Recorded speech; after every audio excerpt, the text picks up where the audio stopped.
I'm sitting in my car, still reeling from the weight of the past few months, as the sound of my cousin's car crashing into the lake echoes in my mind. The water, the darkness, the feeling of helplessness, it's all still so vivid. I'm not even sure how I'm still holding it together, but I know I need to tell this story, to scream it into the void, no matter how painful it is. As I look back, I realize that my life has been intertwined with Tracy's for as long as I can remember. We met when I was 12, and she was this fearless, outspoken tomboy who took me under her wing. I was the fat, nerdy kid with a speech impediment, but she saw something in me that no one else did. She made me her best friend, and I've been grateful to her ever since. Over the years, we grew up together, exploring our town, sharing our deepest secrets, and supporting each other through thick and thin. I lost weight, gained confidence, and joined the school debate team, while Tracy blossomed into this beautiful, vibrant person who lit up the room with her presence. As we navigated high school, people would often ask us if we were more than just friends.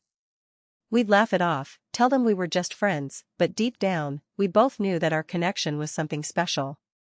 It wasn't until we were 17, at a friend's party, that we finally gave in to our feelings. We got drunk, and it happened. We kissed, we talked, we kissed again, and then we slept together. The next day, we both agreed that it was just a mistake, that we were better off as friends. But we couldn't shake off the feeling that we'd ignited something special. We tried to set boundaries, to pretend that it never happened, but it was no use. We kept finding our way back to each other, and eventually, we decided to date in secret. We didn't want our families to know, to avoid the "I knew this was going to happen" conversations. For 6 months, we snuck around, stealing kisses and moments whenever we could.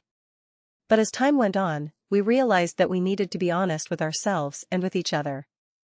We decided to break up, to focus on our own lives, and to see if we could make it work as individuals. Tracy went on to pursue her passion for contracting, while I dove headfirst into med school.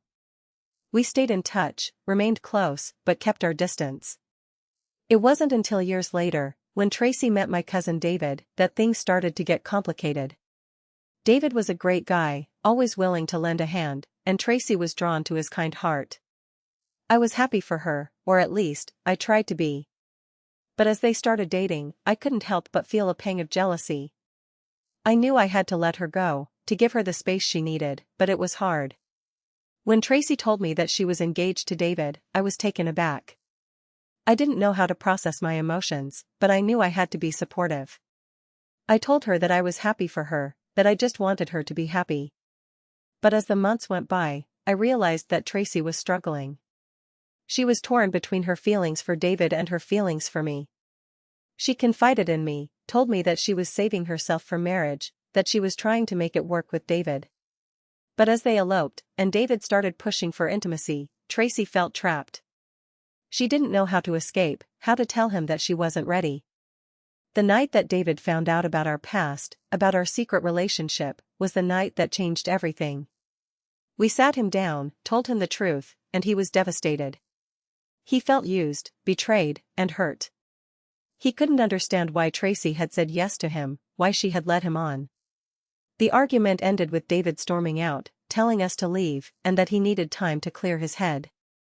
We stayed behind, talked, and tried to make sense of everything. But as the hours passed, we realized that David wasn't coming back. His mom called, told us that he'd been in a car accident, that he'd drowned in the lake. The days that followed were a blur of grief, guilt, and confusion. Tracy was staying with me, trying to process her emotions, and I was trying to be there for her. We didn't know what to believe, whether David's accident was truly an accident or if it was something more. The guilt was eating us alive, and we didn't know how to escape it. It was then that we turned to each other, that we found comfort in each other's arms. We slept together, and it was like no time had passed at all. We hated ourselves afterwards, but we couldn't deny the connection that we shared.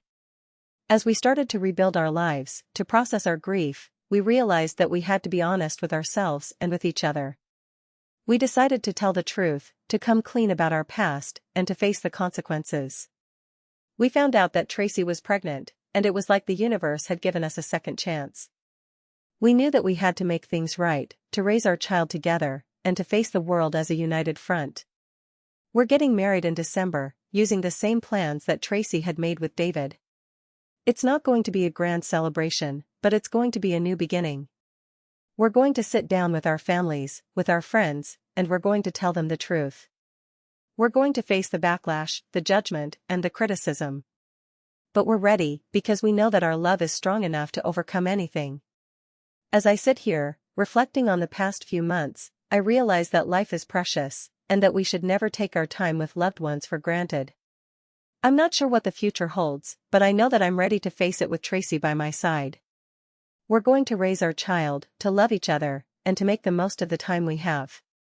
And as I look back on the journey that brought us here, I'm reminded that sometimes, the hardest things in life can lead to the most beautiful outcomes. Now, I'm left wondering, was I wrong to pursue a relationship with my cousin's widow, and to keep our past a secret for so long? Was I selfish, or was I just following my heart? I'll let you decide, but for now, I just needed to share our story, to scream it into the void, and to hope that somehow, someway, it will help us heal and move forward. Was I right to follow my heart, even if it meant hurting those around me? If you made it this far, thank you for watching. Drop your verdict in the comments below. Subscribe for new stories every single day, and hit the notification bell so you never miss one.